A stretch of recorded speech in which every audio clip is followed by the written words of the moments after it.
We'll guide you through how to manage tasks in Asana effectively with the most up-to-date methods. If you find this helpful, consider subscribing and liking the video. First, open Asana in your web browser and log into your account. Once you're in, you'll see your dashboard.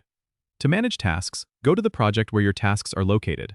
Click on the project name from the sidebar to open it up. You will see a list of tasks.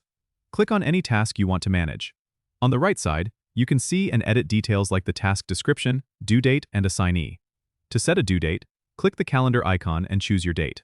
To assign a task to someone, click on the assignee field and type the person's name. Asana will suggest team members as you type. You can also add tags to organize tasks. Click on Add Tags and type in relevant keywords. If you need to add subtasks, click on Add Subtask below the task details and enter the subtask name. For prioritizing tasks, you can drag and drop them in the list view to reorder based on priority. If you want to switch views, go to the top right and select from List, Board, Calendar, or Timeline view, depending on your preference. Each view offers a unique way to visualize your tasks. Remember, you can also use keyboard shortcuts to speed up your task management. For example, pressing Tab plus Q will quickly create a new task. Once you've made your changes, don't forget to save. Managing tasks in Asana is all about keeping things organized and using the tools available to streamline your workflow.